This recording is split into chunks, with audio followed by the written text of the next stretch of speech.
Tapos na. Mahal na hari, kumain ka na ba? Hindi ba? Nakita na kita dati. Itong mga kilay, itong mga mata, itong manipis na labi, parang pamilyar nga.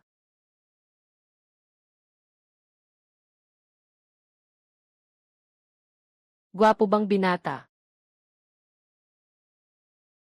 Hindi ba siya dati? Iyaking bata lang. Bakit ilang taon lang? Naging tirano na.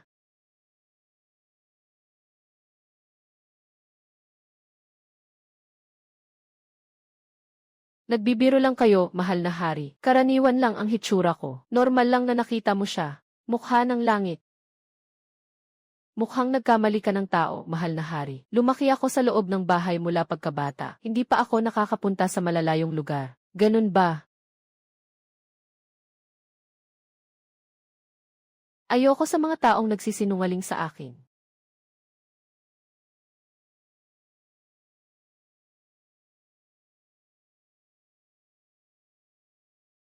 Agila ng bakal. Baliw ka. Sinuntok mo ang emperador.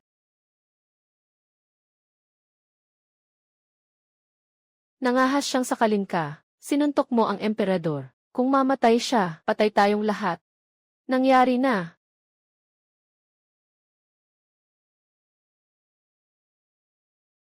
Buhay pa. Buti na lang buhay pa. Iron Eagle, sa susunod na pag-atake mo, pwede bang magbigay ka ng babala? Pag nagbigay ng babala, tawag pa ba yan na pag-atake? Tama ka. Hindi ko maipagtanggol ang sarili ko. Boss, huwag mong sisihin si kuya. Nakita ka niyang nasa panganib, kaya siya nag-alala. Sa lugar na mayroong gulong, laging mayroong fengwei. King Luan, buhay pa siya. Samantalahin mo ang pagkakataon. Akala mo ba nagpapanday ka?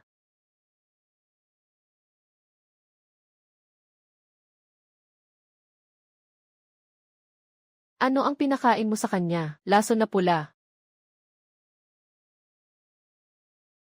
Bilisan mo. Ipunin ang mga gamit at tumakbo na. Mahalaga ba ito?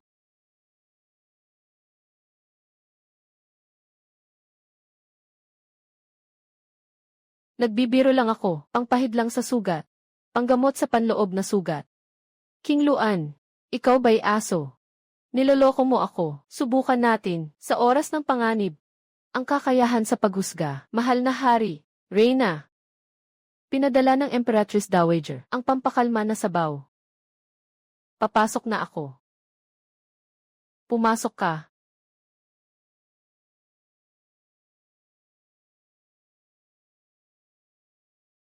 Reyna, pinadala ng Emperatrice Dowager ang pampakalma na sabaw. Ilagay mo na lang. Si Aaron Eagle ang tanga. Mag-ingat sa pag-alis, Ginoo. Pakiusap, pasalamatan mo ang Emperatrice para sa akin. Nakalusot tayo, boss. Habang tulog pa ang tirano, tumakbo ka na. Hindi ako aalis. Baliw ka na ba, boss?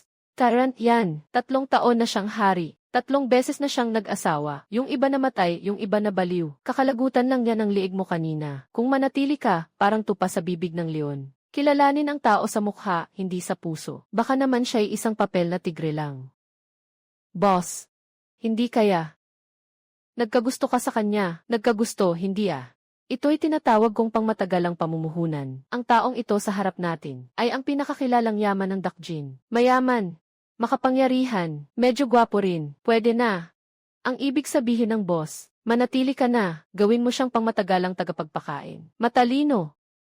Paano magiging pangmatagalan? Kunin lahat ng makakaya. Hindi ba't gusto mo rin siya?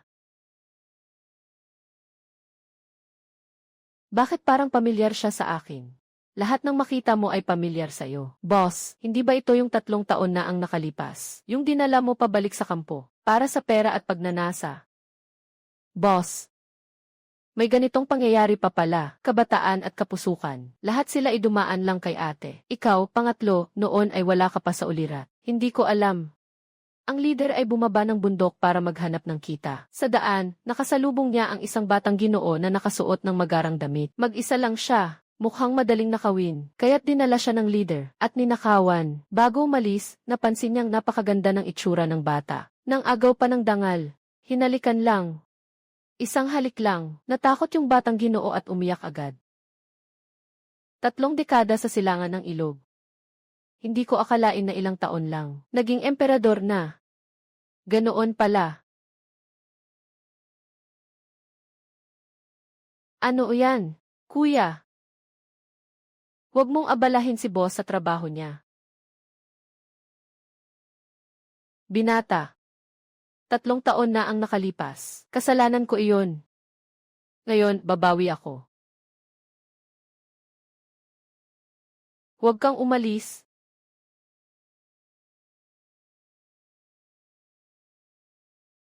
Huwag kang matakot. Nandito si ate. Pumipitik ang apoy ng kandila. Nasindihan buong gabi. Huwag kang magulo. Medyo natural pa rin.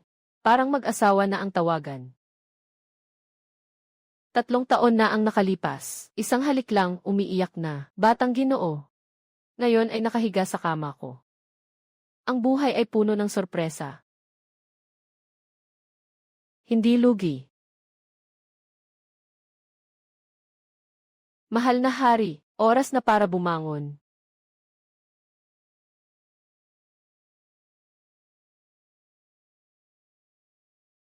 Mag-ingat, namamaga pa rin ang batok mo. Epekto ng suntok ni Iron Eagle. Hindi ito pwedeng sabihin.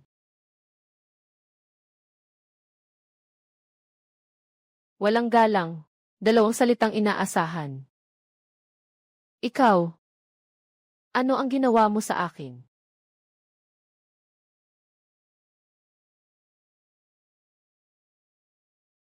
Hindi ganito ang ugali mo kagabi, mahal na hari. Kalokohan. Kagabi malinaw na, siya ay natamaan ng suntok ni Iron Eagle at uminom ng gamot ni Green Phoenix. Hindi niya maalala ang nangyari kagabi. Maraming bagay ang nakakalimutan ng mahal na hari. Naiintindihan ko. Pero ang mahal na hari ang lumapit muna. Katulad ng 3 taon na ang nakalipas. Parehong-pareho. Ano? Pagkatapos makuha ang gusto, magtatago ka na lang. Mahal na Reyna, kailangan ng bumangon. Ako ang mag-aasikaso sa iyo sa pagligo at pag-aayos. Ang pangmatagalang tiket na ito. Sigurado na. Reyna, papasok na po ako. Huwag kang magsalita.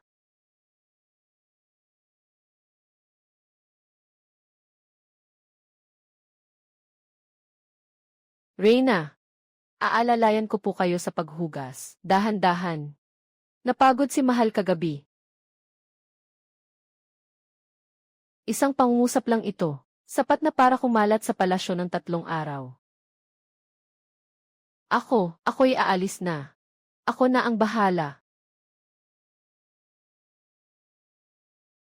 Umalis na sila. Nagkukunwari pa rin si Mahal. Song Chuying, sinadya mo. Sinasabi ko lang ang totoo. Wala akong maalala kagabi. Huwag kang mag-imbento. Wala akong maalala. Ako ang masusunod. Hindi maalala ng mahal na hari. Ano ito? Ginawa ko ito. Hindi ko sinasadya. Ito ay isang paghingi ng tawad. Huwag mag-alala, mahal na hari. Hindi ako nagtatanim ng galit. Pagkatapos ng lahat, kagabi ay naging mas aktibo ka. Umiyak at yumakap. Hinila pa ang kamay ko para hindi makaalis. Hindi ko magagawa. Bakit tumatakbo? Bakit tumatakbo? Ikaw talaga. Nangahas pang lumaban. Si Iron Eagle na hangal. Ano na naman ang ginawa?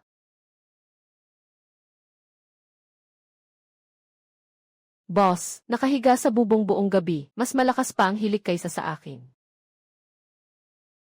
Anong klaseng assassin ito? May pangalan at numero pa. Mga tao mo, ang aking personal na katulong. Alipin ay bumabati sa inyong kamahalan. Nasaan ang mga bantay? Mahal na hari, hindi maganda ang depensa ng inyong palasyo. Paano kung mula sa bundok? Mula sa aking mga kapatid na babae ang tumulong. Ikaw ay isang pinuno ng mga bandido. Nagkunwaring si Miss Song ang pumasok sa palasyo. Ano ang parusa? Ako si Miss Song, ang pangalawang anak na babae. Tunay na ako ito. Hindi ba't mahina ang katawan ni Miss Song? Nagpunta sa bundok para magretiro. Mahina ang katawan kaya nagretiro. Tingnan mo ako, hindi ba't naging malakas at matipuno ako? Kahit ano paman, paparusahan pa rin kita. Ay naku! Napakalakas ng iyong kapangyarihan, mahal na hari. Natakot ako. Yung nangyari kagabi, pwede bang ituring na kabayaran sa kasalanan? Nilagyan mo pa ako ng gamot. Sa ngalan ng langit at lupa, nasa bote pa ang selyo. Hindi ko ito ginamit. Si mahal kagabi ang nag-umpisa. Umiiyak, niyakap. Hinawakan pa ang kamay ko. Ayaw akong paalisin. Kalokohan.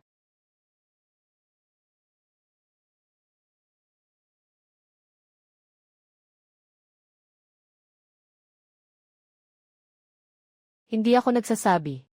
Ang assassin na ito ay napakahina.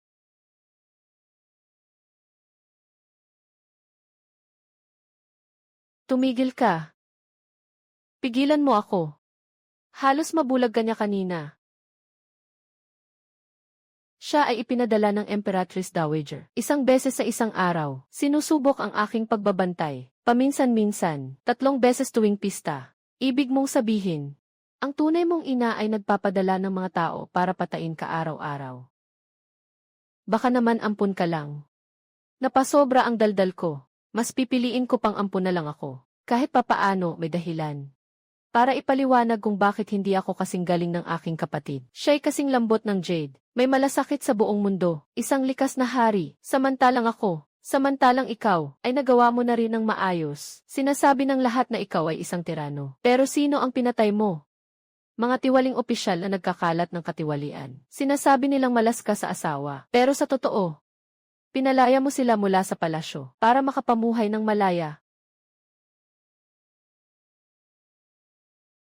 Ginagawa mo ang tama. Hayaan mo na yung mga matatanda. Ano bang pinagsasabi nila? Nandito ka sa akin. Ikaw ang pinakamagaling na emperador. Pinakamagaling. Sinabi sa akin ng tatay ko, lahat tayo ay may silbi. Kung pare-pareho lang tayong lahat, ang boring naman yan. Sigurado ka bang magagamit ang salitang ito para ipaliwanag ang pag-akyat sa bubong ng Taimyao? Bakit hindi? Sabi ko pwede. Kaya pwede. Reyna, may utos ang Emperatrice. Pagkatapos mong tumayo, pumunta ka sa Sining Palace para magbigay galang. Narito ang utos.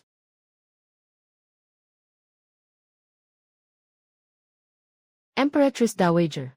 Ang araw-araw nagpapadala ng tao para patayin ang anak. Sama-sama tayong pupunta. Maliit na bagay lang ito. Ang iyong asawa, kaya ko to. Mahal na hari, ang pagiging tirano mo. Dapat itago para sa umaga, para takutin ang mga ministro. Hawakan siya, Tara. Sakto, dalhin ang komedyanteng ito. Ibalik mo kay Empress Dowager, para hindi na siya magpadala ng tao bukas para sa morning raid. Makakaiwas ka sa una, pero hindi sa pangalawa. Ang ingay.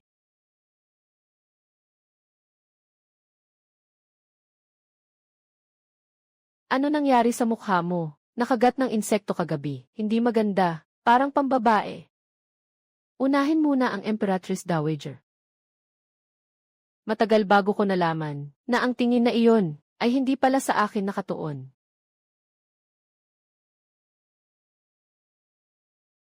Si King Luan mula kanina pa, hindi nagsasalita.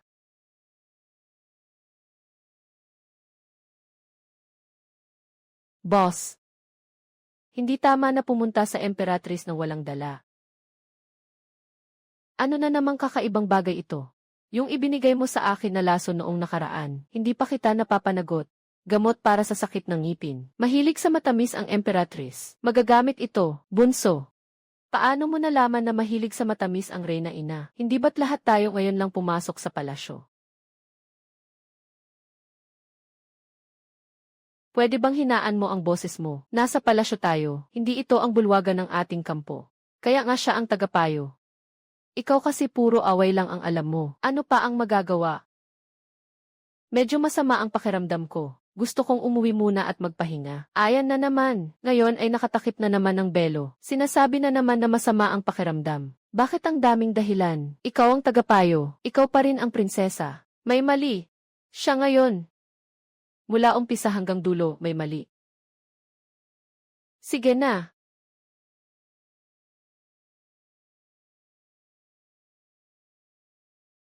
Bakit parang kakaiba si pangatlo ngayon? Sino ba ang walang iniisip? Alis na. Naghihintay pa ang Emperatrice Dowager. Hindi ko tinanong noon. Nang maalala ko ito. Matagal akong nagsisi.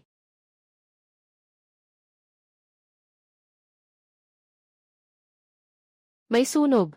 Dali, tumakbo. Iyon ay sandalwood. Walang galang.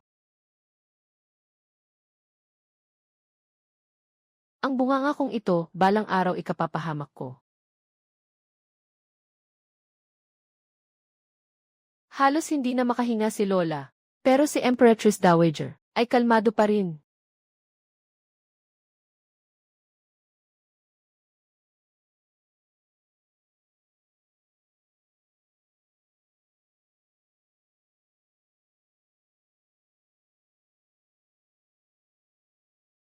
Kayo lang dalawa ang dumating. Naghihintay pa siya ng pahintulot. O nagtatanong pa. Bakit hindi dumating si Li Jinyu?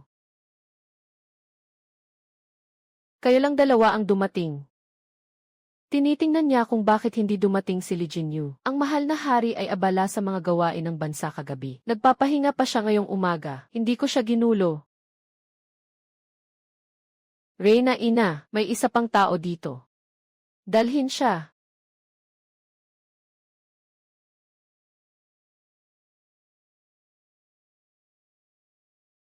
Reyna ina, tayo-tayo lang naman. Siya ay nag-relax lang at nakatulog. Hindi naman dapat parusahan ng kamatayan, di ba? Sinong nagsabi na papatayin ko siya? Chuyi, dalhin mo siya pabalik para magpahinga. Bigyan siya ng 2 tael bilang bayad sa overtime. Magpadala pa ng bote ng alak gamot. Huwag mong sirain ang tuhod mo sa kakaluhod. Kaya pala tinatawag na iwasan ang unang araw. Hindi maiiwasan ang 15. Boss. Nagpahinga buong gabi, kumuha ng 2 tael ng pilak ng walang ginagawa. Ikaw ang bahala ngayong gabi, pumunta para patayin ang emperador. Siguraduhin gumamit ng bagong mga pamamaraan, huwag hayaang maging kampante siya. Mayaman at makapangyarihan, maawain sa mga tauhan, libre pagkain at tirahan. Ito ang kliyente na pinapangarap ko. Reyna ina, tungkol sa pagpatay sa kanyang kamahalan, kailangan pa ba ng tao? May mga koneksyon ako. Siguradong 1 buwan, walang ulit-ulit. Ikaw talaga, ang utak mo, pati ako nadamay na. Anong koneksyon, ang mga kapatid mo sa Kinyunsay? Napakatalino ng Emperatrice Dowager. Siya ang pinakamarangal na babae sa buong kaharian. Walang bagay na hindi niya alam. Simula pa lang, hindi ko balak magtago. Katapatan lang ang tanging paraan, pamatay na teknik. Reyna ina, ito ang gamot para sa sakit ng ngipin. Mahilig po kayo sa matamis kaya nasira ang ngipin. Inihanda ko ito para sa inyo. Mag-ingat po kayo sa kalusugan ninyo.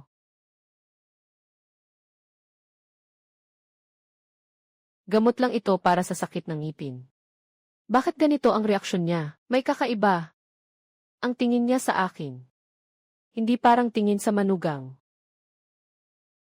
Yung mga kapatid na sinabi mo, tinanggap ko na. Libre pagkain at tirahan. 8 tael ng pilak bawat buwan. Hindi pa kasama ang pabuya at overtime pay. Reyna ina, ikaw ang tunay naming ina. Bilisan, bilisan ang pag-angat. Anong klaseng asal ito? Ikaw. Lumabas at uminom ng tsaa. Bilisan mo na.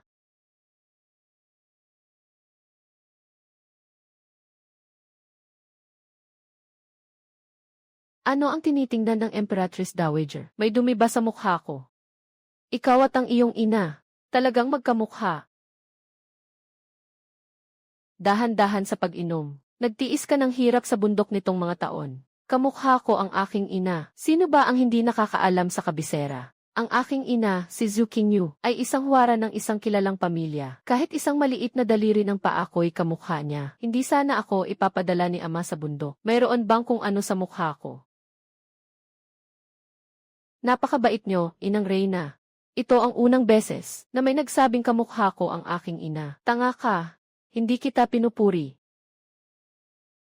Ang ugali ng nanay mo noon, mas masigla siya ng 10 beses kaysa sayo. 10 beses, siya ang anak ng duke ng estado. Kaibigan ko siya. Noon, inaapi ako ng mga concubine sa palasyo. Alam niya, sa piyesta sa palasyo, yung mga nagmamalupit sa akin. Pinalublob niya sa tubig, tinadyakan sa lawa ng lotus, isang sipa, tapos, pinagalitan siya ng emperador. Tumalikod siya at sinipa si Emperor Ren. Tinuro ang ilong at nagmura. Kapag ang emperador ay nagkasala, pareho ang parusa sa karaniwang tao. Hindi mo man lang maprotektahan ang sarili mong asawa. Ano pang silbi mo bilang emperador? Sinipa ko lang ang bubong ng templo ng mga ninuno, 3 taon akong pinagalitan. Diretsong sinipa ng nanay ko ang emperador. Talagang maliit ang pananaw ko. Noong araw, nang makita ko ang ate mo, na naging pinakamagaling na babae sa kabisera, na naging pang-anim na pinakamatalinong babae sa kabisera, medyo nang hinayang ako. Pero nang makita kita sa bubong ng templo, kung ano ang ina, siya rin ang anak. Ang nanay ko, paano siya naging isang dalagang marangal, matapos sipain ang emperador at makatakas ng buo, dahil sa pag-ibig. Pag-ibig. At ang aking ama, nakita niya ang bagong top-notcher sa isang tea house. Pag-ibig sa unang tingin. Pagkatapos ay nagbago siya ng ugali. Sinadyang lumapit, nakamit ang dalaga. Ano nang nangyari pagkatapos? Pagkatapos, wala na siya. Nang sinabi ng Emperatrice Dowager na wala na siya, napakakalma ng tono niya. Hindi normal ang pagkakalma. Ang tungkol sa aking ina, hindi ganoon kasimple. Huwag na nating pag-usapan ang nakaraan. Ikaw naman. Pagpasok mo sa palasyo, ano ang plano mo? Tinanong mo ako kung ano ang plano ko. Napakasakto naman. May mahalagang bagay na pag-uusapan. Sabi ko nga, napaka-coincidental ang pagkikita natin. Yung tungkol sa pagsali sa hukbo.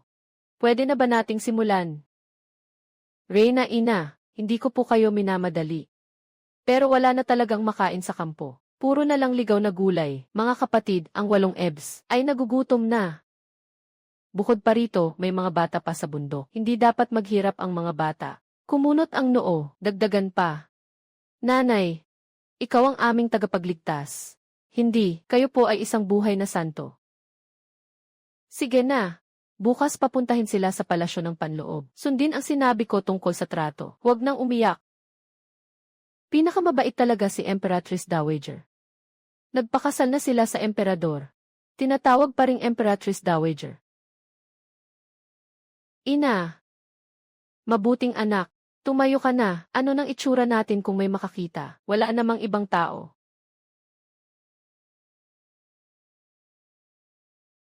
Kung may reklamo ka, sabihin mo na lang sa akin. Walang kasalanan ang Reyna. Sa kanya. Hindi lahat ay sa iba.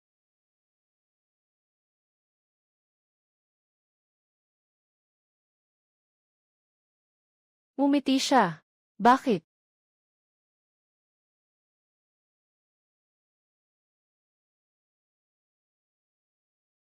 Nasira. Mag-aaway ang mag-ina. Mahal na hari, pakinggan mo ang paliwanag ko. Totoong mahalaga ako sa kanya. Simula pagkabata, ngayon lang ako may taong pumrotekta sa akin. Nalilihis na tayo, ngayon ay nag-aawat tayo. Nag-aawat tayo, hindi ako inaapi ng Reyna. Talagang wala. Maaaring hindi si Chuing ang pinakaangkop na Reyna sa iyong mata, pero sa puso ko. Siya ang pinakamabuting asawa. Pinakamabuti, ikaw para sa akin, ay ang pinakamabuting emperador. Kung may hindi ikinasisiya si Inang Reyna, parusahan niyo na lang po ako. Kaya kong lumuhod ng matagal. Hanggang sa masiyahan si Inang Reyna. Pero siya,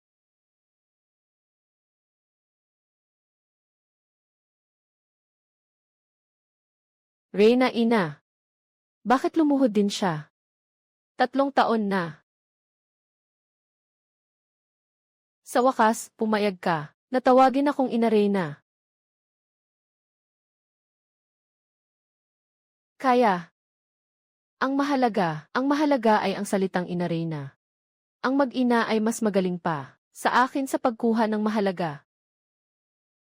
Pag-usapan natin ito ng maayos. Lahat tayo ay tumayo para mag-usap.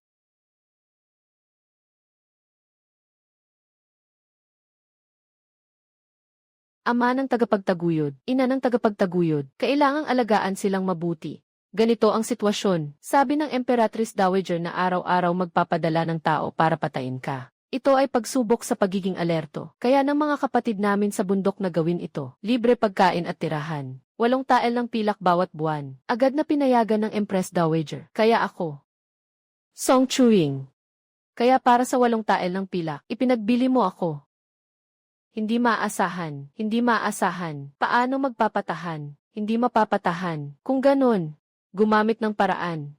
Kamahalan, kung nais ninyo magbigay ng 10 tael ng pilak, maaari ko ring utusan ang mga kapatid. Sumunod sa iyo, mga alituntunin ng merkado. Ang pinakamataas na presyo ang panalo. Magkano ang kailangan kong ibigay para manatili ang Reyna sa aking tabi? Mayroon pang ganitong magandang bagay. Manatili sa kanyang tabi, may pera kang makukuha.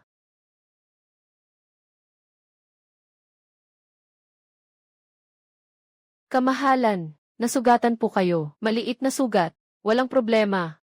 Pumasok siya habang pumapatay. Para sa akin. Nasugatan ka na nga, nakangiti ka pa. Mga tao, tawagin ang manggagamot. Hindi ito dugo ko. Hindi ito dugo niya. Kanino ito? Pumatay ka na naman. Ayu. Hindi ba sinabi ko na sayo? Huwag pumatay ng walang kasalanan. Bakit hindi mo magawa ang ginagawa ng iyong kapatid na hari, na pamahalaan ang kaharian ng may kabutihan? Bakit hindi mo magawa na maging isang mabuting hari tulad niya, dahil hindi ako siya? Ang pagiging maawain sa kalaban ay pagiging malupit sa sarili. Kung sasabihin ko na ang taong pinatay ko ay ang taong 3 taon na ang nakalipas, na nagpadala ng mamamatay tao para itulak ang aking kapatid sa moat ng palasyo, ay nakipagsabwatan sa kalabang bansa na may balak pabagsakin ang pamahalaan ng aming pamilya Li. Sino? Ang iyong kuya. Ang dakilang general ng Timog. Gumaw.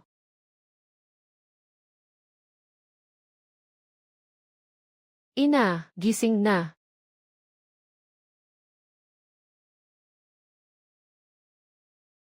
Ang mag-inang ito, gusto yata akong patayin sa pagod. Alam ko, sa tingin mo ay malupit ako. Sa tingin mo dahil siya ay tiyuhin ko, dapat ko siyang igalang. Sa tingin mo kung ang kapatid kong hari. Mas magaling niyang haharapin ito. Pero, tama lang ang pagpatay. Sabi ng inang Reyna, magaling ang pagpatay mo. Ang ganitong tao, hindi karapat-dapat mabuhay. Ang ganda ng usapan natin, bakit biglang natahimik?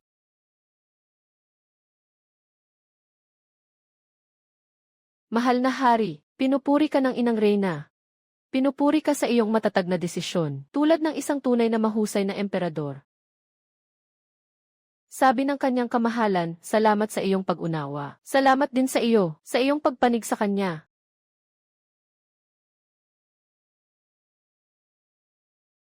Ano ang nangyari? Wala naman. Namimitig ang kamay ko. Mas mabuti na ba?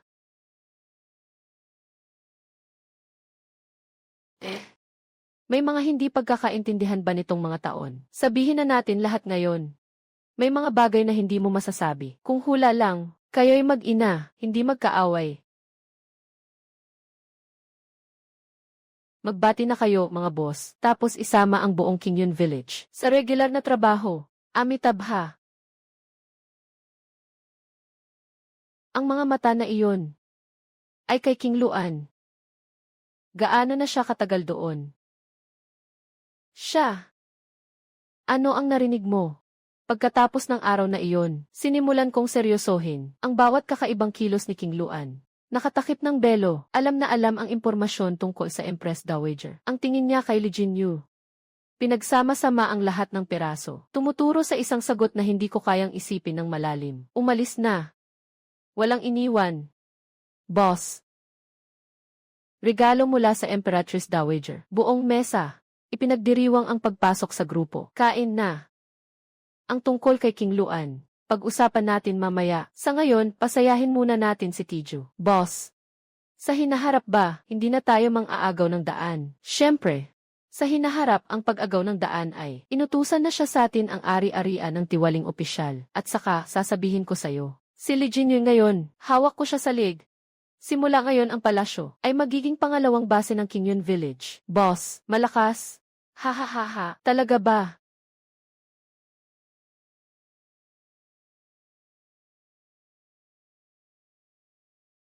Tapos na. Gaano katagal siyang nakinig? Tijiao, bumalik ka rito. Kamahalan, bakit po kayo nandito? Ang sinabi ko kanina ay, para tulungan kang pamahalaan ang harem sa hinaharap. Masarap ang lasa. Mas masarap kaysa sa lutong kusina ng palasyo. Kinakain niya ang nahulog sa sahig. Ang tirano na ito, gaano katagal siyang nagutom?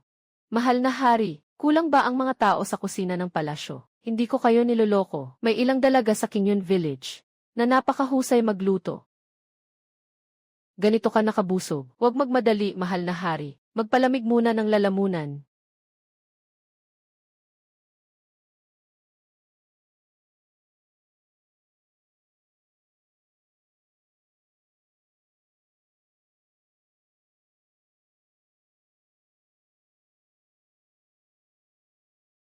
Diyos ko, isang lagok lang.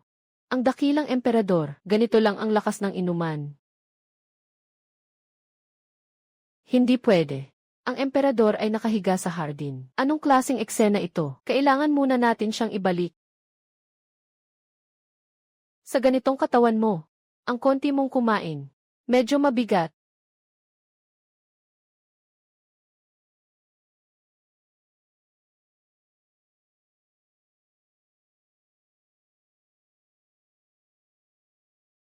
Tapos na. Aalis na. Reyna. Kamahalan, gising na kayo, kanina lang.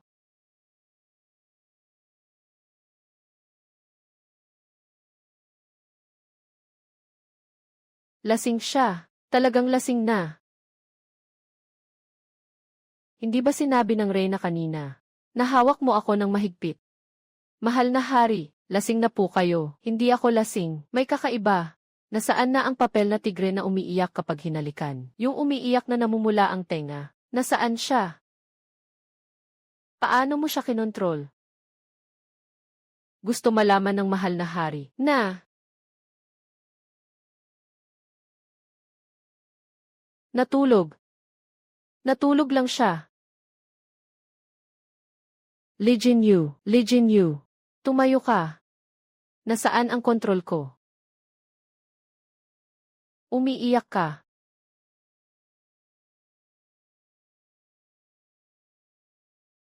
Huwag kang umalis, huwag kang umalis. Li Jinyu, sino ba ang nag-iwan sa'yo? Noong araw na iyon ko lang nalaman, sa likod ng pangmatagalang tiket, ay nakasulat ang mga bagay na hindi ko pa nauunawaan. Huwag umalis. At sa gabi ng kasal. Parehong dalawang salita.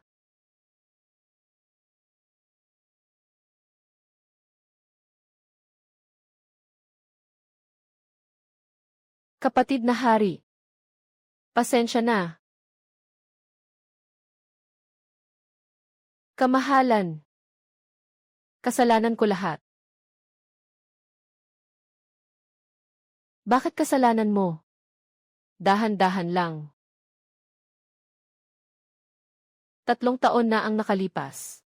Sumulat ako ng liham sa aking kapatid na hari. Sinabi ko na matagal na akong wala sa kabisera. Hindi ko na alam kung ano ang itsura ng mga parol sa ilog na nagpoprotekta sa lungsod. Halos nakalimutan ko na, mga parol. Lumabas ng palasyo ang aking kapatid na hari para ilarawan sa akin ang mga parol. Matagal na siyang nakaupo sa trono. Halos hindi siya lumalabas ng bansa kung hindi siya lumabas ng palasyo. Hindi sana siya na-ambush. Hindi siya itutulak sa moat. Mula pagkabata, palaging pinoprotektahan ako ng aking kapatid na lalaki. Kaya pala noong araw na iyon sa Sining Palace, sinabi niyang pinatay niya ang tao. Tumulak sa aking kapatid na lalaki sa moat 3 taon na ang nakalipas. Parang hinuhukay ang sariling laman. Noong taon na namatay si ama, 12 taon pa lang ang aking kapatid na lalaki. Pinilit siya ng ina niyang maging mabuting hari. Palagi siyang walang katapusang mga dokumento. Mula pagkabata, gusto niyang pumunta sa mundo ng mga mandirigma. Maging isang bayani, malaya, masaya sa pakikipaglaban. Katulad ko, gusto ng kalayaan. Pero kahit ang salitang ayaw, hindi niya nasabi. Nalaman ko ang balita ng pagkamatay ng aking kapatid na hari. Wala akong inintindi. Hindi ko na nadala ang mga kasama. Agad akong nagpunta sa kabisera mula sa aming lupain. Nagbayad ako ng ilang beses sa daan. Naubos ang lahat ng dala kong pera. Sa huli, inatake pa ako ng isang bastos na babaeng tulisan. At ginahasa. Babaeng tulisan. Ginahasa. 3 taon na ang nakalipas. Nalasing siya, hindi niya alam na ang babaeng tulisan ay ako pala. Pero ang babaeng tulisan ay mabuting tao pala.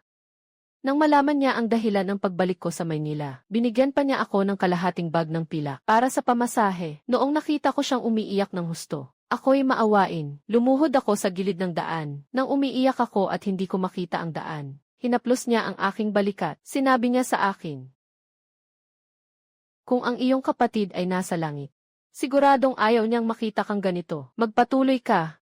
Huwag kang lilingon, hintayin mong makarating ka sa araw na makikita mo ang lahat ng tanawin sa mundo. Hindi pa huli ang pag-iyak. 3 taon niya itong inalala.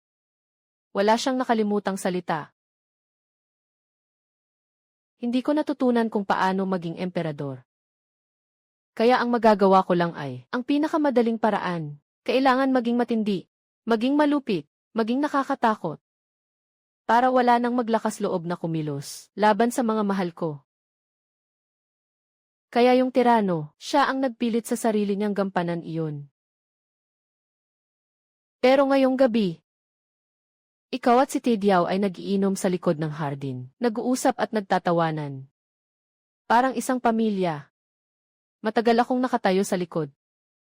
Hindi ako makalapit. Natakot akong lumapit dahil baka hindi ko mapigilan ang sarili. Kung nandito pa ang kapatid na hari, pwede rin ba tayong ganito?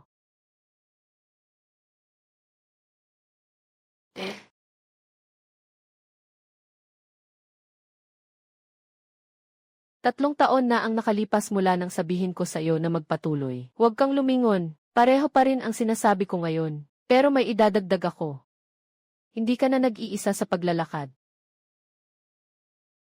Kasama mo na ako, ang reyna ng mga bandido. Kasama sa isang grupo na marunong sa lahat ng bagay, mga kapatid ng Kingyun Village.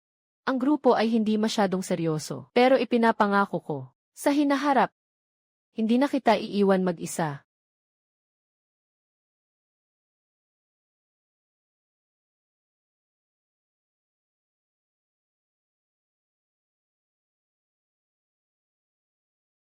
Handa akong maging pangmatagalang katuwang mo. Yung panghabang buhay. CJ. King Luan. Sino ka ba talaga? Ano ang itinatago mo ngayon? Kailangan kong ibalik ang kanyang liwanag.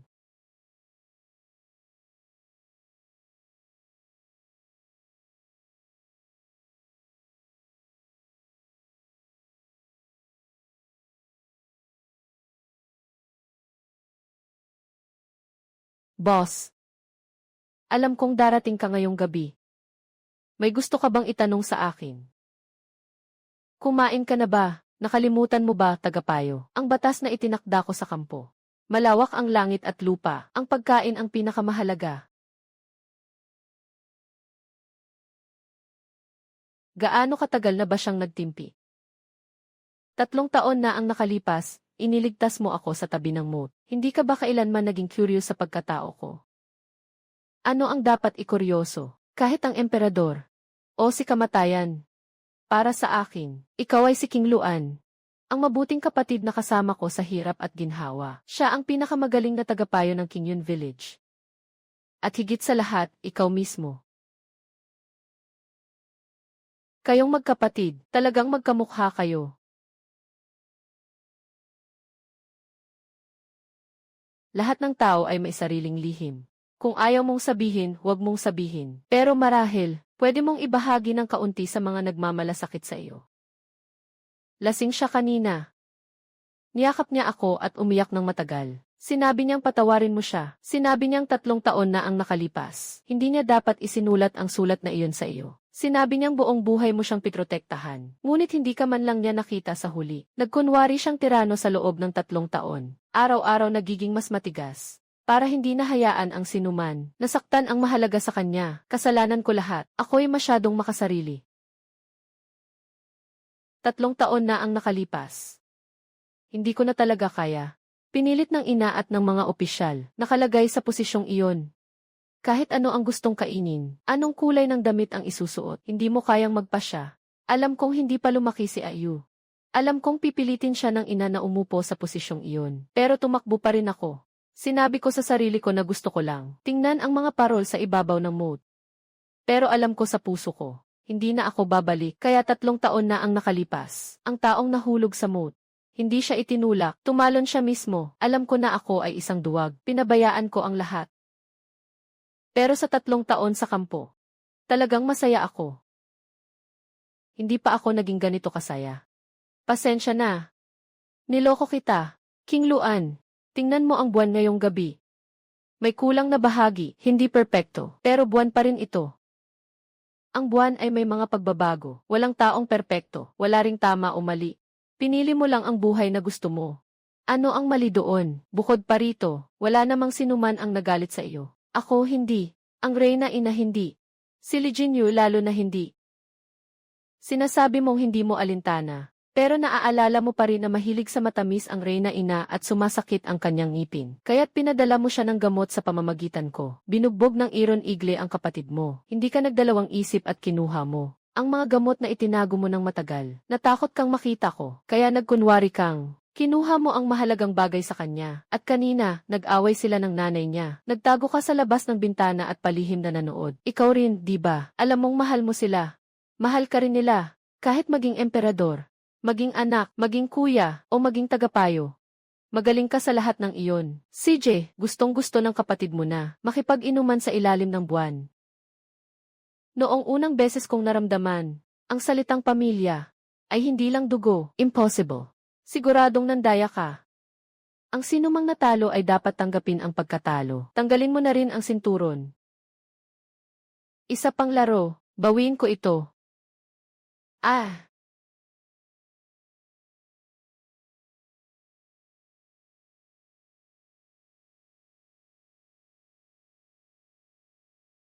Ano ang nakikita ko? Reyna, marumi na ako. Ikaw ang nagpapanggap, walang hiya siya. Siya ang umakyat sa kama ko. Bakit ganito ang aking tagapayo? Hindi ako umakyat sa kama mo. Ikaw ang uminom ng sobra kagabi. Yakap mo ako at ayaw bitawan. Sigaw ka ng sigaw buong gabi. Tumigil ka, kuya, huwag kang umalis. Mga tao, dalhin ang babaeng ito at pugutan ng ulo. Hindi ko siya hinawakan kahit isang daliri. Ako'y walang sala. Papatayin ko ang buong pamilya niya. Sandali lang. Puksain ang buong angkan. Puksain ang buong angkan. Puksain ang buong angkan.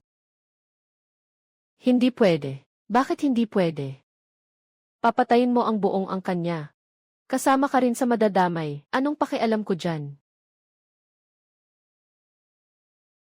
Dahil siya ay ang iyong tunay na kapatid. Ang batang aliping babae na gusto mong parusahan ay siya ring kapatid na hari na iniisip mo araw-gabi. Ang dating emperador, Liu Hua. Buhay pa siya. Kapatid na hari. Iniisip mo bang hindi maganda ang ginawa ko? Babalik ka ba para palitan ako?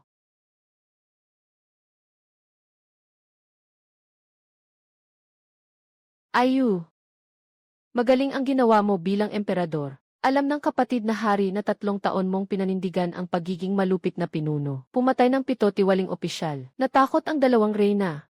Sa palasyo, napapasunod ang mga matatanda. Ikaw, bilang emperador, mas mahusay ka kaysa sa akin.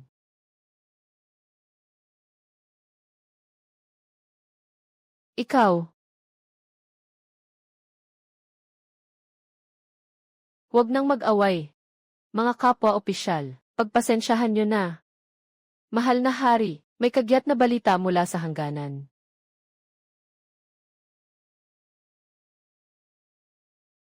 Napakaaga pa, ano itong kaguluhan?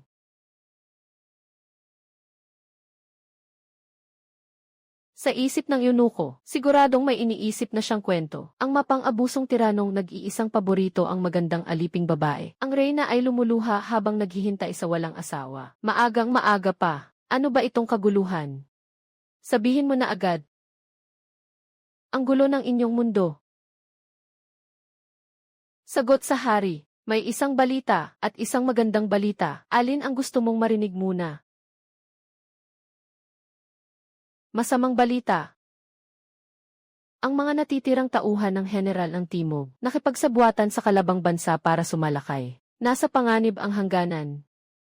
Si General ng Timog, Gumaw, siya ang pinatay ni Li Jinyu kamakailan lamang. Ang mga natitirang kaaway ay mabilis na bumalik sa laban. At ang magandang balita. Sa hukbo ng hilaga na pinamumunuan ni Duke ng Estado, 2 mandirigma ang lumitaw, nagtagumpay ng malaki. Ngayon ay kasama na sila sa hukbo pabalik sa kabisera. 3 araw mula ngayon ay darating sila sa lungsod. Magaling, CJ. Kayong 2 mandirigma, ano ang mga pangalan ninyo? Hindi pa natutukoy ang mga pangalan ng 2 ito. Alam lang namin na ang isa ay mahusay sa paggamit ng mahabang sibat, nakakapasok sa kampo ng kalaban, na parang walang tao. Binansagan siya ng mga tao. Song isang bala. Mahusay sa mahabang sibat. Apelyido ay Song. Impossible. Ang ate ko ang pinakamagaling na dalaga sa kabisera. Karaniwang tumutugtog ng piano at nagsusulat ng tula. Nagpapahayag ng damdamin sa hangin at buwan. Hindi niya alam kung ano ang itsura ng mahabang sibat. Hindi pa nakikita. Hindi mangyayari. Siguradong hindi mangyayari. Isa pang mahusay sa paggamit ng 2 espada. Kayang kunin ang ulo ng general sa gitna ng libu-libong sundalo. Kilala sa palayaw na, wang isang espada. Mahusay sa paggamit ng 2 espada. Apelyido ay Wang. Ang pinakamatalinong babae sa kabisera ay lumalaban sa kaaway. Ang pinuno ng mga bandido ay naging bayani ng hukbo. Ang mga palayaw na ito, parang mga kasamahan sa kalye na nagtatanghal. May mali ba rito?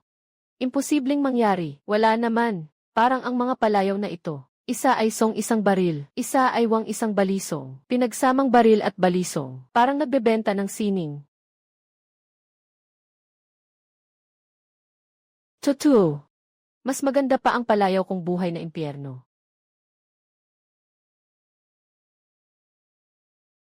Nag-arte pa siya. Alam ko na. Ako na ang bahala sa welcome banquet. Sige na. Tama na ang pag-arte. Kung may oras ka, mas mabuti pang bisitahin mo ang Emperatrice Dowager. Siguro mula nung binigay ko ang bote ng gamot, alam niya na bumalik ka na. Ngayon ay naghihintay siya sa iyo.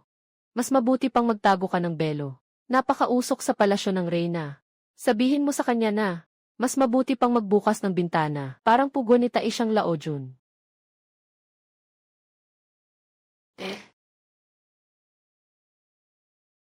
Hindi ba bukas ang pinto?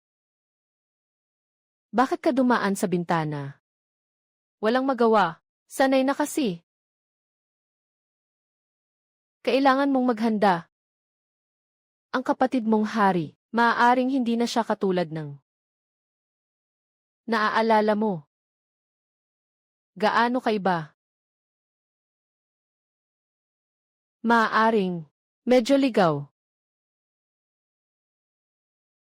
3 araw pagkatapos ng salu-salo. Sa wakas nalaman ko, medyo ligaw. Tatlong salita. Hindi sapat para ilarawan ang labis na kalabisan ng sitwasyon. Nakailang ikot na siya, 62 na. Kung magpapatuloy pa siya, puputi na ang buhok ko. Sige, umikot ka pa. Baka gumuho na itong palasyo. Pumunta si kuya sa Sining Palace. Kalahating oras na. Paano kung si Inang Reyna? Paano kung ano? Paano kung matuwa ang Reyna ina? At biglang sumayaw sa plaza. 3 taon na. 3 taon nang patay ang aking kapatid. Bigla siyang nagpakita. Sa harap niya, matatakot kaya siya?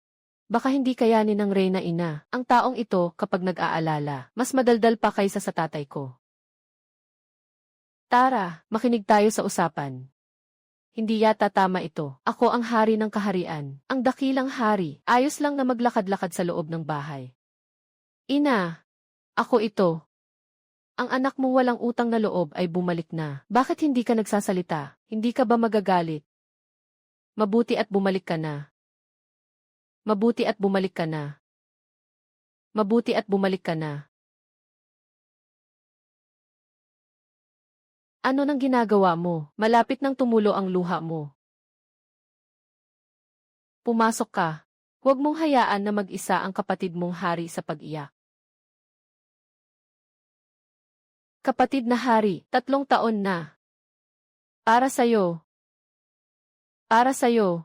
Para rin sa hirap na tiniis mo sa loob ng 3 taon. Ganyan nga. Akin yan. Boss, 3 na ang nakain mo ngayon. Pagod ako sa pag-aayos para magkaayos ang pamilya. Ano naman kung kumain ako ng isa pa? Boss, talagang gusto ko ito. Gawin ang kingluan. Kahit si Liyuhay o kingluan. Hindi ba't ikaw din naman? Tara, ako na naman. Bakit palaging ako? Dahil ikaw ang pinakamalakas. Bilis. Mayroon pa tayong gagawin. Dagdag sahod. Pag-usapan natin sa susunod na buwan. May utang ako sa'yo mula sa nakaraang buhay. Babayaran ko pa rin sa susunod na buhay. Ayos na. Susunod. Iayos mo na rin ang iba. Sa susunod na 3 araw, may ginawa akong malaking bagay. Inilipat ko ang buong Kingyun Village sa loob ng palasyo. Inorganisa ng emperatris ang mga mamamatay tao at isinama sa hukbong bantay. Ginawang personal na bantay ng emperador. Hindi na kailangang magtago sa dilim para gawing target ng iba. Ang mga dalaga sa nayon, hindi lahat ay inilagay sa kusina. Ang marunong magsulat ay pumunta sa opisina ng mga aliping babae. Ang marunong magtala ay pumasok sa tanggapan ng tagasulat. Ang magaling sa pagluluto ay naiwan sa kusina ng palasyo. Bawat isa ay nasa tamang lugar.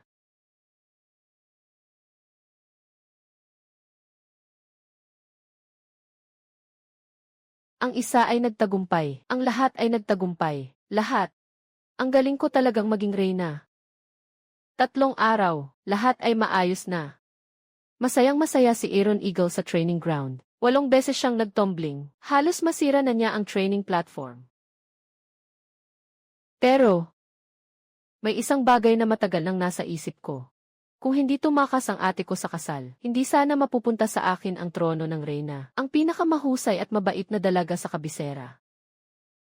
Bakit bigla na lang siyang umalis? At saka si Song Yikiang, mahusay sa paggamit ng mahabang sibat. Ang apelyido ay Song. Hindi ako naniniwalang ganito ka-koinsidensya. Reyna, tapos na ang make-up. Ngayong araw ay ang pagdiriwang. Ang hukbo ng hilaga ay matagumpay na bumalik sa lungsod. Song 1 bala. Wang 1 anim, Wang hidaw. Ngayon, gusto kong makita kung sino talaga kayo. Gusto mo bang hatiin ako sa 2 gamit ang sinturong ito? Mahal na hari, bakit ka nanginginig? Hindi ako nanginginig, ginagawa ko ito para mag-unat ng mga buto.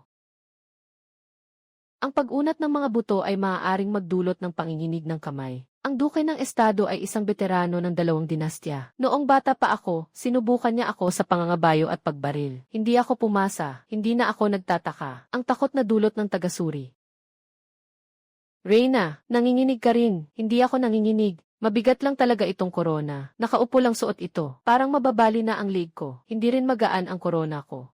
Pwede mo bang ibigay sa akin ang ilan? Ito ay ayon sa tradisyon. Ito ang seremonya. Halos masakal na ang lig. Bakit pa iniintindi ang seremonya? Lahat ng opisyal ay nakatingin. Ano kung nakatingin sila? Hindi ba maganda ang pagkakasundo ng emperador at empress? Si Duke ng Estado kasama ang mga sundalo ng Hilagang Hukbo. Pumasok sa palasyo para magbigay pugay.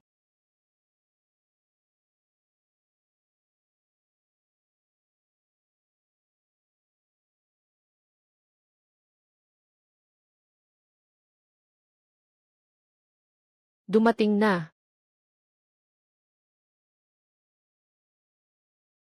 Song isang bala. Wang isang taga. Sila ang dalawa. Song isang bala at wang isang taga. Bakit hindi man lang magpakita ng mukha? Sa harap ng kalaban, nagpapakitang gilas. Pero sa harap ng hari, nagtatago. Baka ang itsura ko'y nakakatakot. Baka matakot ang inyong kamahalan. Ako si matandang ministro Zukyuan. Pagbati sa inyong kamahalan. Pagbati sa reyna. Ang pagluhod na ito, ang boses na ito, ang tunog na iyon, katulad ng isang tao na lumuhod sa harap ko 3 taon na ang nakalipas. Nagmakaawa na palayain ko siya.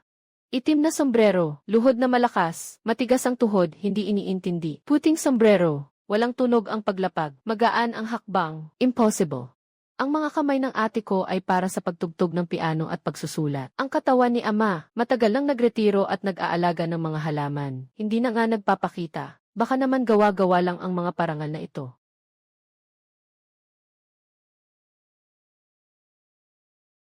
Ang galaw na ito ng paghawak. Reyna, panahon na para mag-toast. CJ. Punasan ko. Pasensya na.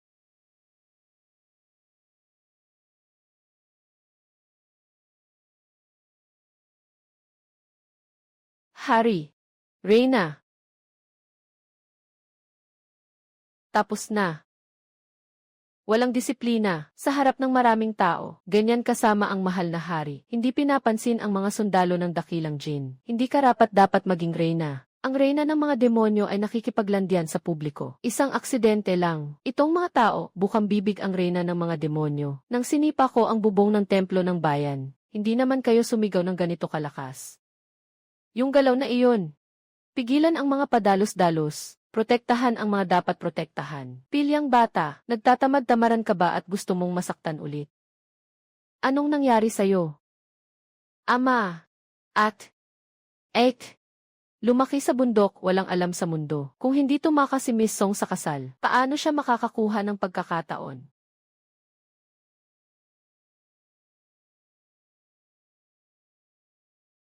Sino ang sinasabi mong reyna ng mga demonyo?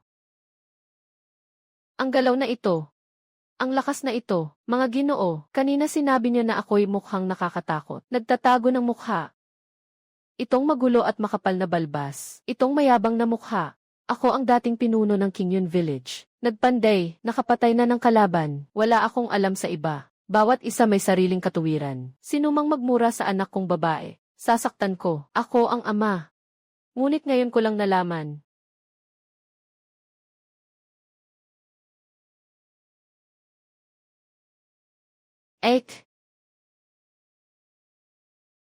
Ginoong Zhang. Noong nakaraang Mid-Autumn Poetry Gathering, pinuri niyo pa ang aking anak na babae bilang banayad at maganda na may pamana ni Li Qingzhao.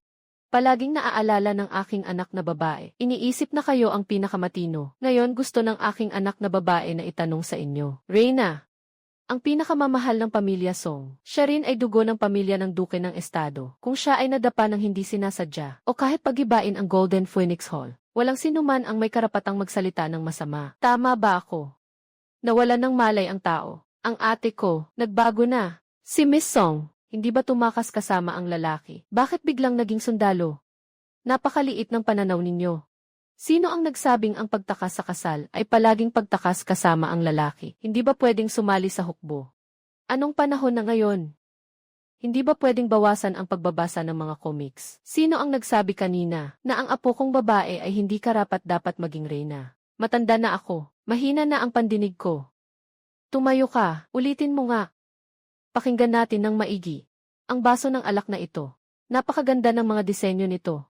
Ang reyna kanina ay nadapa lang ng hindi sinasadya. Ngunit ginawa niyo siyang masamang reyna na nagdudulot ng kapahamakan sa bansa. Kung kayo ay may oras para sa ganito. Si Ginoong Zhang ay matanda na, hindi na siya makatayo ng maayos. Pinayagan ko siyang magretiro at umuwi. Pagkakataon ba, dapat ibigay sa mga kabataan. Tungkol naman sa iba na sumasali sa gulo, lahat ay paparusahan ng alak. Hindi pwedeng umalis hanggat hindi naubos. Mabuhay ang mahal na hari. Kung ano ang puno, siya ang bunga. 3 tigre ng pamilya Song nagtipon-tipon na. Hindi ko alam kung ano ang magiging reaksyon ng tatay ko.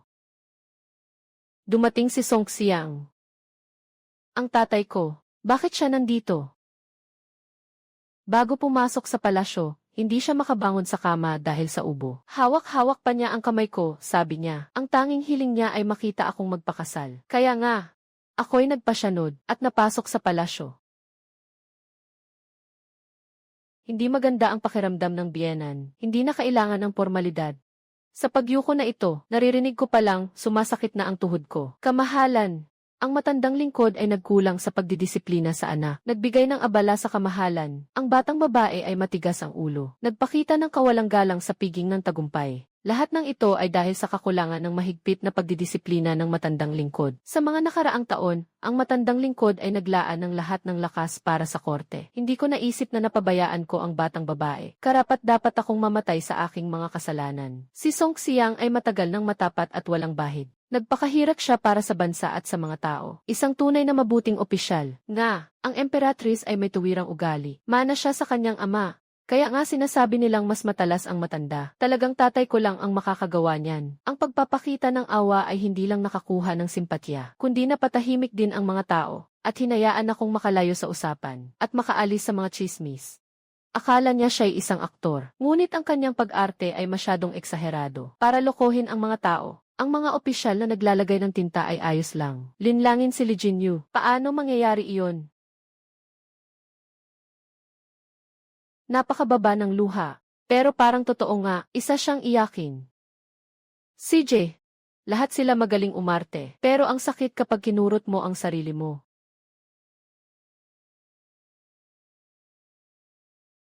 Panyo na may katas ng sibuyas, laging dala ng mga tulisan. Ang mahal na hari ay isang taong may malasakit at katapatan.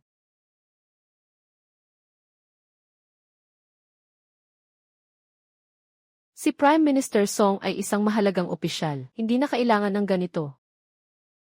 Ang reyna ay mabuti. Napakaswerte kung mapangasawa ang reyna. Ito ang aking kapalaran. Siya ba ang umaarte? O totoo ba? Hindi tama. Hindi ito ang tamang oras para isipin ito. Salamat sa biyaya ng emperador, ama ng aking asawa, tumayo ka na. Buong pamilya na tayo. Ang eksenang ito, mas masigla pa kaysa noong ginamit ko ang opisyal na pera.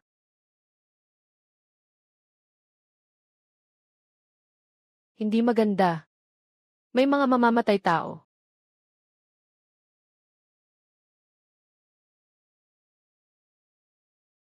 Mag-ingat, mahal na hari.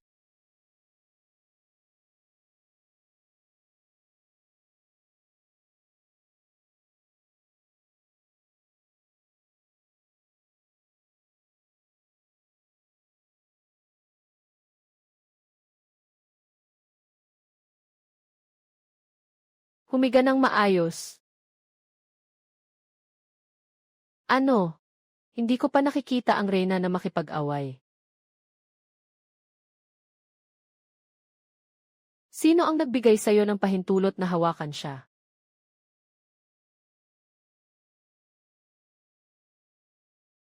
Pwede kang manakit, pero anak ko ang sinaktan mo. Managinip ka.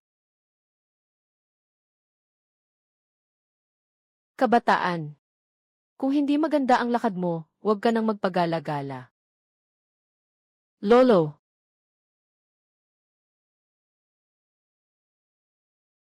Hindi tama. Ito ay isang panlilinlang. Sa likod. Haring aso. Para kay General ng Timog. Maghiganti.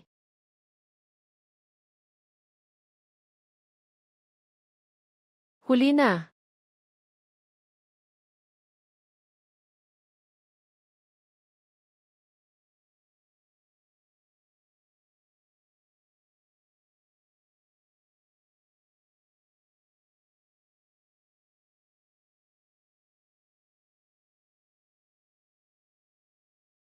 Ang aking ama. Naputol ang mahabang espada sa daliri. Napadpad ang tao sa hampas ng palad, na ibaon sa haligi.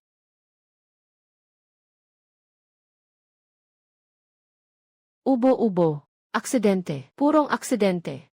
Ang matandang lingkod ay walang lakas. Ito ay lahat sa paglipat ng mga libro. Inilabas ang libro. Ikaw ang nag-utos na ilabas ang libro. Tinawag na inilabas ang libro, bukod sa buong hukbo.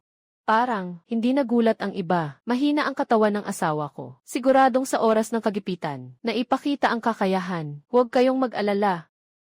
Nagulat ang asawa ko. Pag-uwi natin, ipagluluto kita ng sabaw para makabawi. Ang nanay ko ay parang aktres na pang best actress. Pilar. Akala ko hindi na kita makikita. Ang mga taong ito, kailan sila pumasok ng palihim, mula simula hanggang wakas. Ang layunin ay, ang mga natitirang tauhan ng general ng Timog, ay lumitaw lahat. Ang galing ng pag-arte, lahat dito magaling umarte. Ako lang ang naloko. Talagang todo kayo.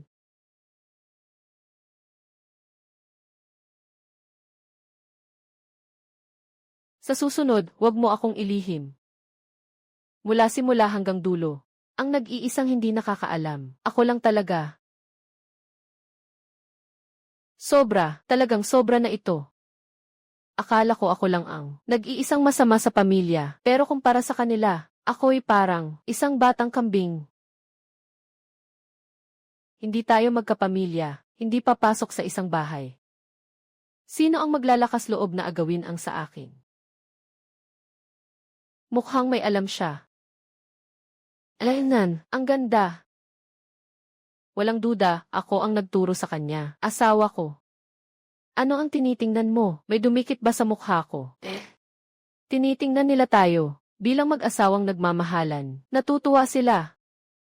Siyempre. Bakit? Sa harap ng maraming tao, ganoon. Yung mga opisyal, ay laging ako ang sinisisi, na walang kwenta, hindi ikaw. Ling Ying. Gusto kong maging lalaki sa likod mo. Itong mga salitang ito, galing sa bibig ng isang emperador. Bakit parang mali? CJ.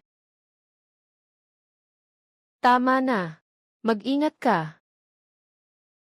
Hoy, hindi ka matutumba ngayon. Alainan. Inutusan ni Zuo ang kusina, napalitan ang alak sa kanyang pitsel, ng matamis na alak na gawa ko. Para sa ganitong, mahina at mapagkunwaring tao. Sakto lang, alam kong pinalitan mo ang alak.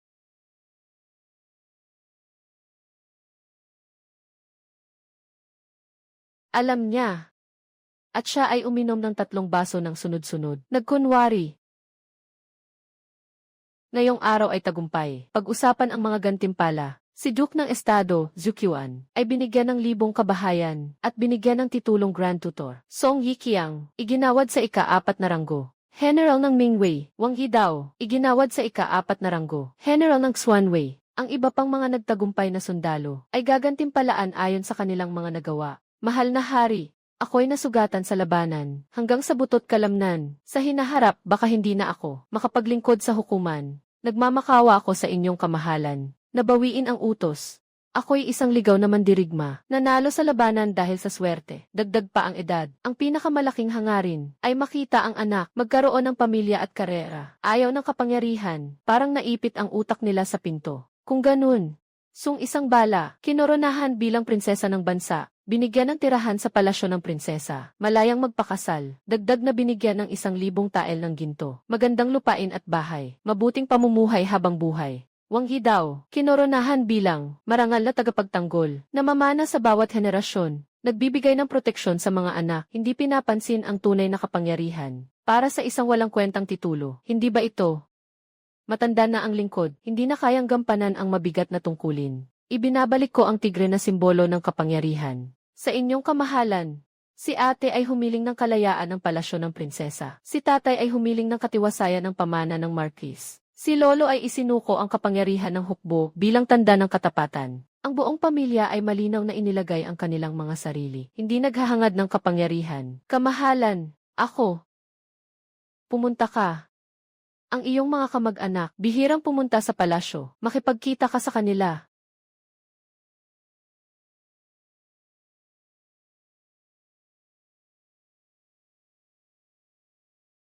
Ako ay nasa kama. Hihintayin kita. Ikaw. Naisip ko, siguro ito ang ibig niyang sabihin, maging tao sa likod ko. Lee Jin-yu, hintayin mo ako.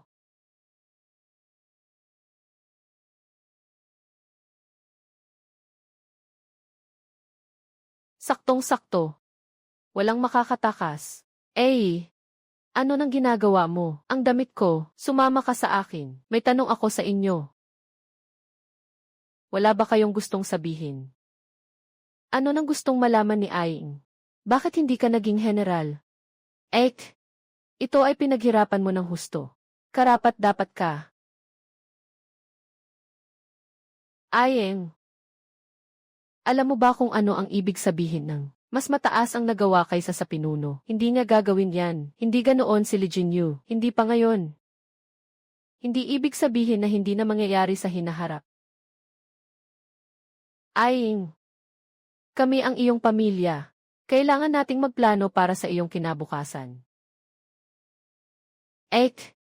Ayokong mawala mo ang iyong mga pangarap dahil sa akin. Ayokong mawala mo ang iyong mga pangarap dahil sa akin. Ang tanga mo, hindi lang isa ang pangarap. Gusto kong maging matalino. Gusto kong maging general. Nagawa ko rin. Sa hinaharap, magiging masayang prinsesa. Makukuha lahat ng gwapong lalaki. Kung sakaling, bayaw ng emperador, ikaw ay malungkot at walang magawa. Ang tahanan ng ate ay laging bukas para sayo. Sa huli, tayong magkapatid ay may biyaya na pinagsasaluhan.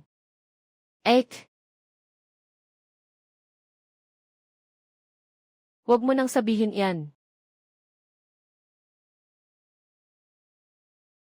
Ninong, ikaw rin. Bakit hindi ka naging general? Huwag mo akong tingnan ng ganyang paraan. Hindi ko ito ginagawa para sayo. Tamad lang talaga ako. Naging general. Kailangan pumunta sa pulong tuwing umaga. Kailangan gumising ng madaling araw. Pinapabangon ako bago mag-umaga. Pumunta sa palasyo. Tumayo roon. Mas mahirap pa kaysa patayin ako. Talaga, siya ang aking ninong. Ang katamaran ay namamana. Ninong. Talagang mas magaling ang anak na babae. Maswerte si kuya yun. Hindi tulad ko. Nakakuha lang ng isang batang lalaki. Hintayin. Tinawag mo akong ama kanina. Kuya yun.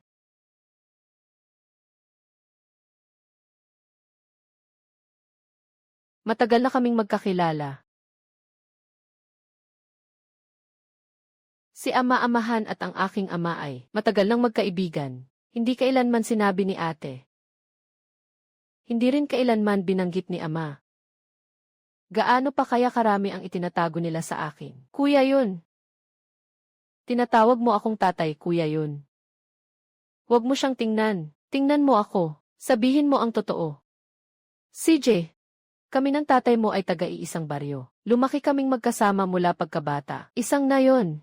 Tapos, paano kayo nakarating sa bundok? Inagaw ng mga mayayaman ang lupa ng nayon. Walang pakialam ang gobyerno. Nagreklamo kami hanggang duguan na ang ulo. Walang nakikinig. Napilitan kami. Kailangan ko na lang kumilos. Pagkatapos natakot sa pagsisiyasat, sumama ang mga kapatid. Nagkubli sa Yandang Mountain. Napilitang sumama sa Layangshan. Katulad ng nangyari sa akin noon. Ang pinuno ng Kingyun Village. Sino ang una? Sa totoo lang, ang tatay mo ang siyang unang pinuno ng Kingyunsai. Ano? Ang bundok na ito ay akin. Yung nagbabasa ng tula na tinatawag na bihirang mangyari sa isang siglo, na leader ng panitikan, isang hari ng bundok.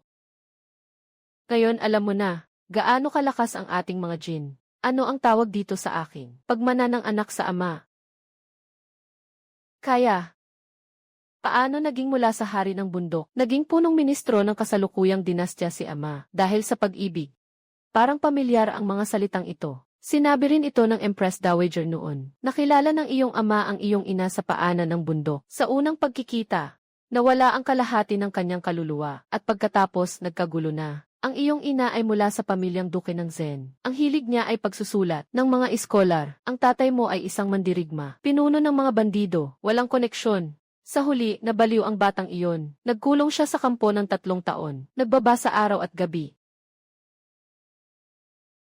3 taon. 3 taong pagsusumikap. Naging top-notcher sa exam. Hindi inaasahang naging top-notcher. Galing kami sa isang baryo. Bakit siya ang nakapasa? Napakagaling niya, nga. Sa pamilya namin, walang duwag. Nang pumasok ako sa sistema, saka ko lang sinimulang ligawan ang nanay mo. Araw-araw akong pumupunta sa bahay ng duke ng Zengo. Pinilit kong ipasok ang sarili ko. Sa mundo nila, 1 taon ko siyang niligawan. Naging ganap. Ang hari ng bundok ay nag-aral para sa pag-ibig. Ano na klaseng kwento ito? Walang maglalakas loob na isulat ang ganitong plot.